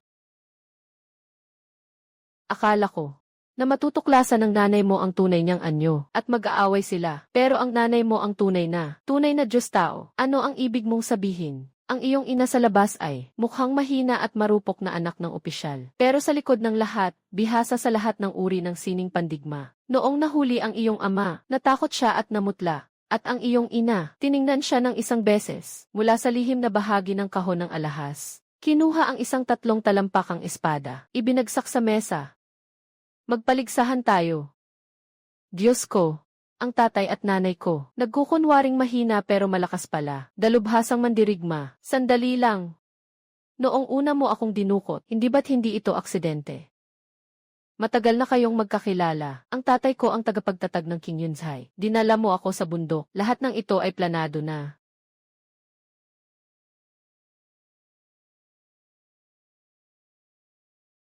CJ, ang dapat mangyari ay hindi maiiwasan. Alak, inay, mag-usap na tayo ng tapat. Bigyan mo sila ng puwang, mag-ama.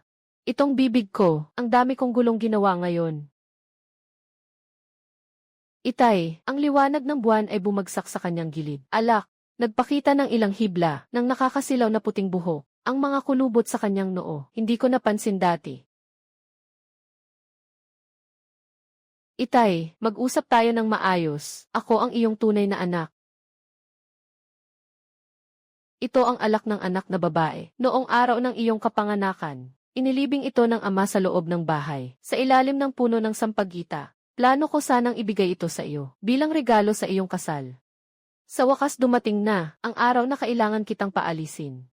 Pero ayaw kitang iwan ng ama mo. Ano bang mahirap dito? Maraming masarap na alak sa palasyo. Mamayang gabi, sa ilalim ng dilim, dadalahin ko ang 2 pinakamaganda para sa iyo. Bakit ka pa nagkakahiya sa akin? Ito ang dapat gawin ng isang anak na babae. Aying, tanga ka.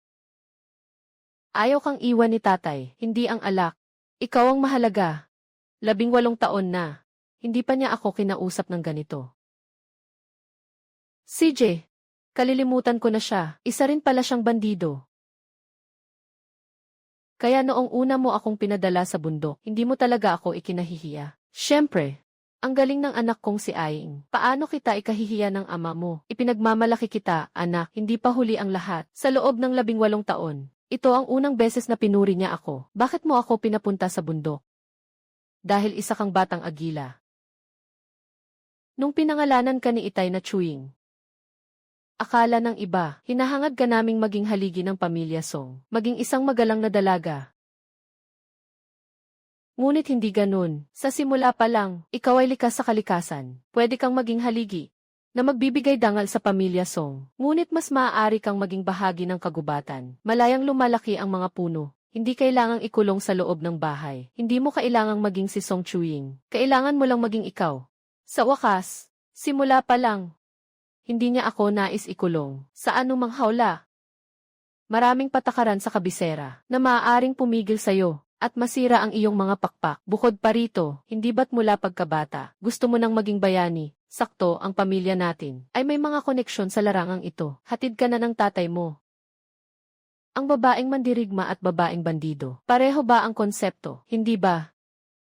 Pareho lang silang nang aagaw sa mayaman para sa mahirap. Mas malapit pa nga ang bandido sa masa. Parang, totoo nga, walang mali.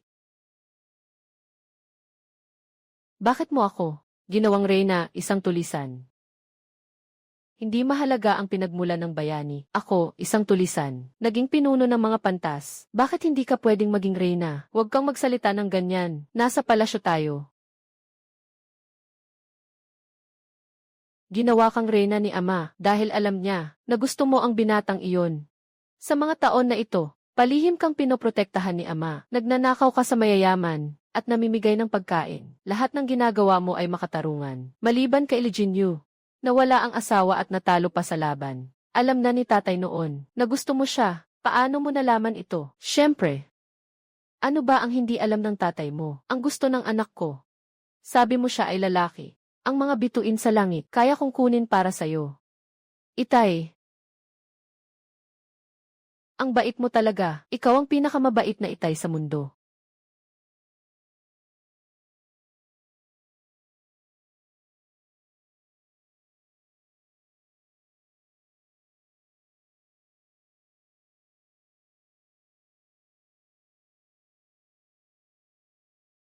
Ang ekspresyon ni inay. Kilala ko. Nagsiselos siya.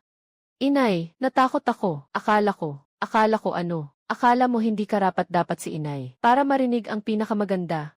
Ikaw ang pinakamagandang inay sa mundo. Sobrang ganda, nakakahiya sa kagandahan. Tahimik na parang diwata. Kumikilos na parang simulan. Ayos na. Si tatay, ang pinakamagaling na tatay. Si nanay, ang pinakamahusay na ina. Nasaan si ate? Si ate ay hindi nagpapatalo sa mga lalaki. Mahusay sa sining at digmaan. Napakatalino, walang katulad sa nakaraan. Walang kapantay sa hinaharap, mabuti at may konsensya ka. Ninong, ikaw ang matapat na ninong sa mundo. Pero kailangan mo pang mag-practice ng acting. Kanina, kumindat ka kay tatay. Kitang-kita ng buong palasyo.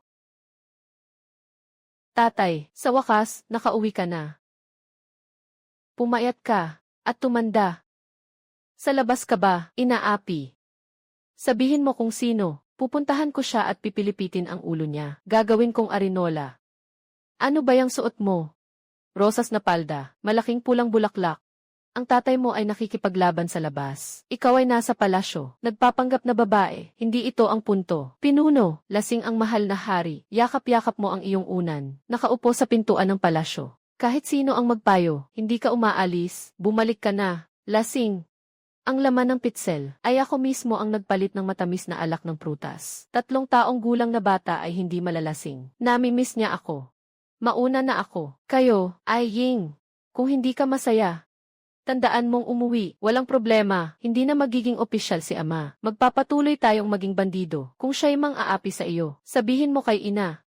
Si ina isisipain siya. Papunta sa moat. Kung ikaw ay naaapi, si ate papasok sa palasyo. Ilalabas ka rin namin. Kung may problema, huwag mong tiisin. Kung kaya mong kumilos, huwag nang magsalita. Iyan ang batas sa ating kampo ng Kingyun. Huwag ka nang mag-alala. Nandito pa naman ako. Kung inaapi ang pinuno, ako ang unang papasok. Pasabugin ang ulo ng aso niya. Napakaswerte ko.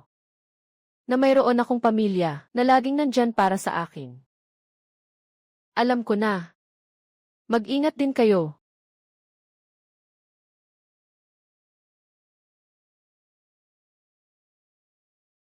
Kung iiyak ka pa ng sobra, hindi ka na makakaharap sa tao.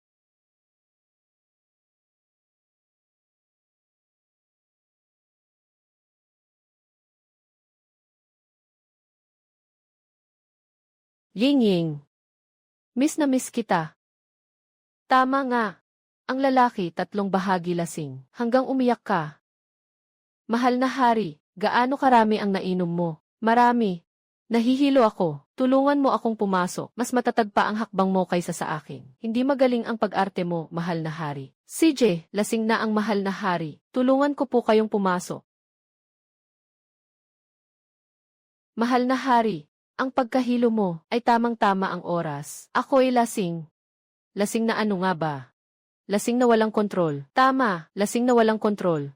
Pero ang ininom mo ay alak ng prutas. Ako mismo ang nagpalit ng matamis na alak. Hindi malalasing ang 3 taong gulang na bata.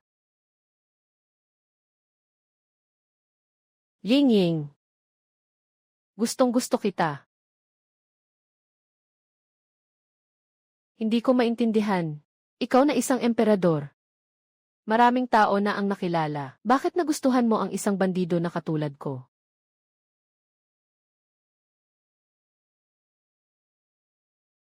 Noong 7 taong gulang ako, palihim akong pumunta sa gilid na pintuan ng templo. Nakita ko ang isang batang babae na nakasuot ng kulay rosas na palda. Mabilis ang kanyang mga kamay at paa. Umakyat siya sa bubong ng templo.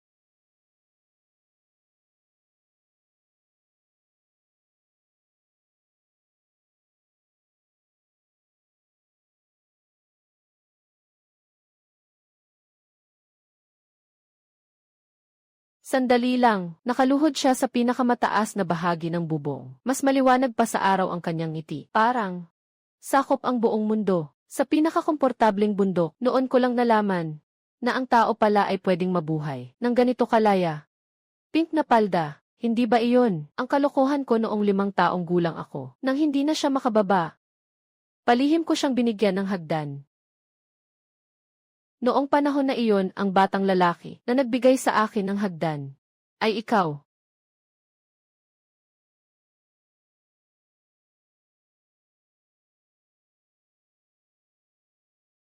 Kuya, ang aking silid. Alam mo pa rin na ito ay silid, ha? Hindi mo man lang naisara ng maayos ang pinto. Sino ang dapat sisihin? Tapos na. Ang dakilang emperador, hindi marunong magsara ng pinto. Bukas malalaman ng buong palasyo. Ling! Ling! Lumabas ka. Hindi naman ako tigre. Bakit ang init ng ulo mo? Kaya pala ayaw kang halikan ni Ing. Sino ang nagsabing ayaw kong halikan siya? Kayo ang pumipigil sa amin na maghalikan. Kapatid na hari, kayo ba'y dumating para manilip? Ano? Anong paninilip? Ito'y tawag ko, pag-aalaga sa buhay kasal ng kapatid. Ako'y nagkataong dumaan lang. Dumaan. Dumaan at tumigil sa pintuan para pumili ng anggulo. Ina! Kapatid na hari, ako'y nakiusap sa inyo. Ngayon. Agad. Lumabas. Ayu. Paalala lang ito mula sa akin. Inaantay kong magkaapo. May taning, 1 taon. Kaya mo yan.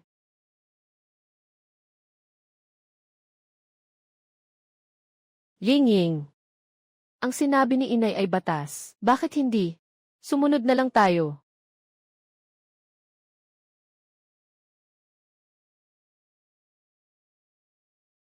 Simula noon, naging abala ang aking mga araw. Sa umaga, ako si Song Chuying, ang reyna ng Dakila Jin. Reyna. Mabait at magalang. May ugali ng isang reyna. Ang pagiging reyna ay sideline ko lang. Ang pangunahing trabaho ko ay pagiging tulisan. Si Zhang Deshan, Undersecretary ng Ministry of Revenue, nagnakaw ng 30,000 tael ng pilak na para sa kalamidad, at may 5 kerida pa sa labas. Ngayong gabi, dapat kang maturuan ng leksyon.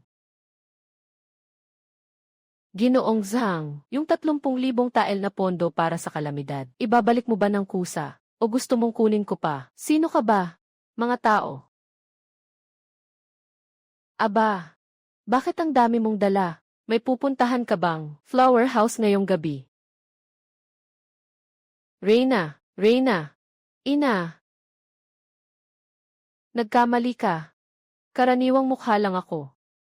Karaniwang mukha, nagkamali ng tao. Siguradong nagkamali ng tao. Dapat ayos lang.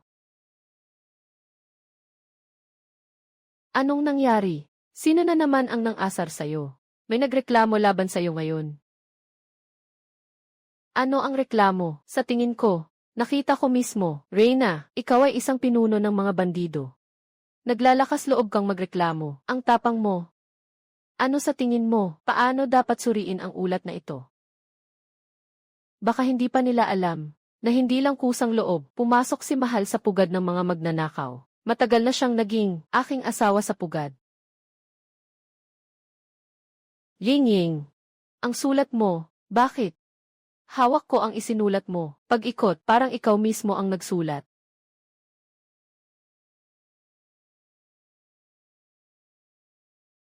Takot sa asawa. Bakit?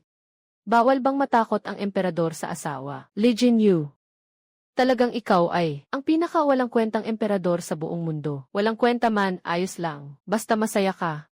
Sino ang nagbigay sa kanya ng permiso na biglang magsalita ng ganito? Ang opisyal na nagreklamo ay naghintay sa pintuan ng palasyo ng 3 araw. Sunod-sunod na mga anak, sa loob ng silid. Kampong King yun. Hindi ba iyon pugad ng mga tulisan? Narinig ko na inakusahan ka. Ang amo ko ay pinuno ng mga tulisan.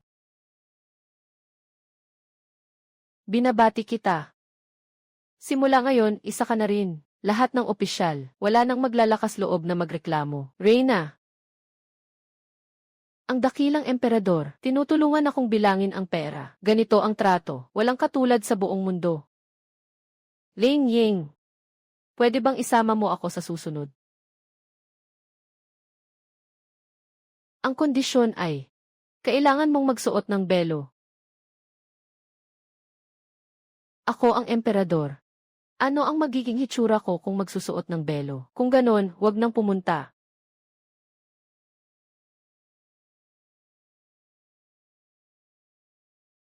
Ang tindig ay matikas. Isang kahanga-hangang aliping babae sa palasyo. Sino nga ba siya? Pupunta ka ba o hindi? Ek. Tuwid ang tindig, matalas ang tingin. Bakit parang, kamukha mo yung sa amin, na kapatid ng hari? Ingat sa paglakad. Mag-ingat kayo. Ano ang sinasabi mong kahihiyan? Ang bango. Hindi ba ito ang, noong una ko siyang pinatulog, at itinali sa post sa kamalig? Ano ang tawag niya sa akin? Hindi Reyna, hindi Yingying, Song Weiying. Ang nag-aangkin ng bundok, ang pinuno ng mga magnanakaw. Ako at ang King Yunzai. Alin ang mas mahalaga? Siyempre ang King Yunzai. Dalawa. Tanga. Li Jinyu. Maligayang pagdating sa aking lungga ng mga magnanakaw. Ikinararangal ko. Boss, kung hindi tayo aalis, hindi natin makukuha ang nakaw na pila. Alam ko na. Huwag magmadali. Basta ang buong Dajin ay sayo. Kasama ako.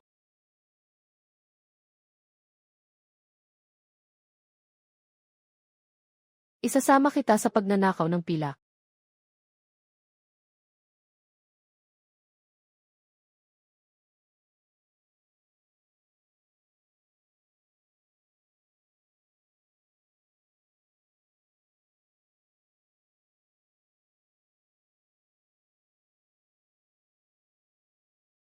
Pagkatapos, nagkaroon kami ng isang anak na babae. Pinangalanan namin siyang Liluan. Si Li Jinyu ay naghanap sa lahat ng mga aklat, ngunit wala siyang nahanap na angkop na pangalan. Sa huli, ako ang nagdesisyon sa salitang Luan. Lubos siyang humanga. Sinabi niyang ang kahulugan ay lumilipad na phoenix. Ang anak na babae niya balang araw ay tiyak na magiging marangal at kagalang-galang. Napatawa ako noon, ang anak na babae natin. Hanggang saan kaya siya magiging marangal? Ang haba ng balbas ng lolo na iyon.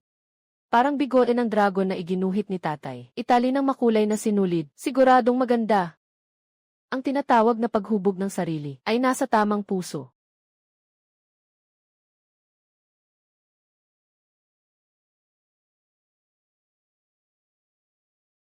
Mahal na guro, nilagyan ni Luan-Luan ng kulay ang iyong balbas. Mas maganda ba ngayon?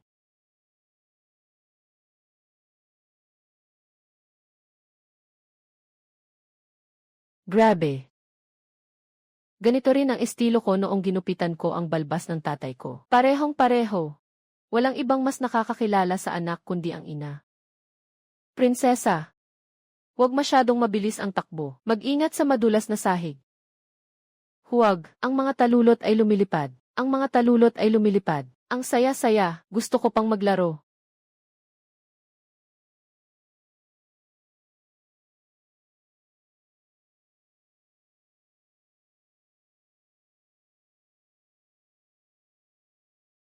Masasanay ka rin.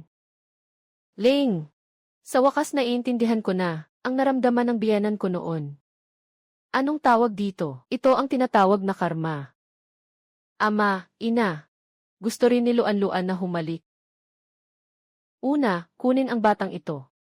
Noong 7 taong gulang si Luan-Luan, hindi na siya kontento. Nagkakagulo lang sa palasyo. Diyos ko, langit, langit, punong tagapamahala ng king yun. Napakaganda, mas gwapo pa kaysa kay ama.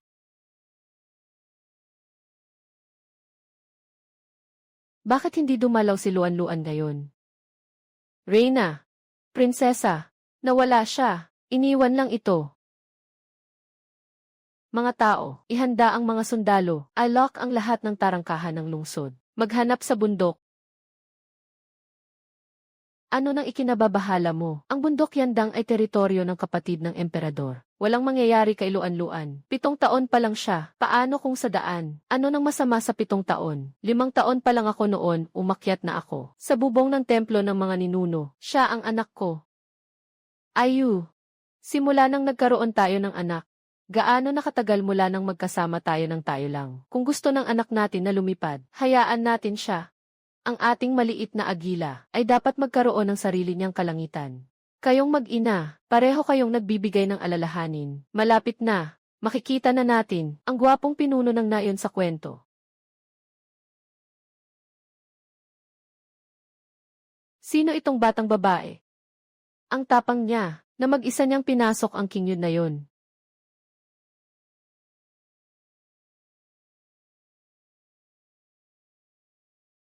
Kuya, kamukha mo ang tatay ko.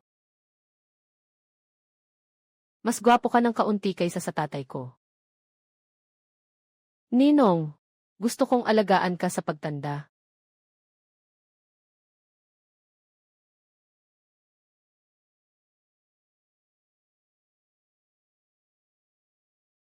Itong bagay, alam ba ng tatay mo?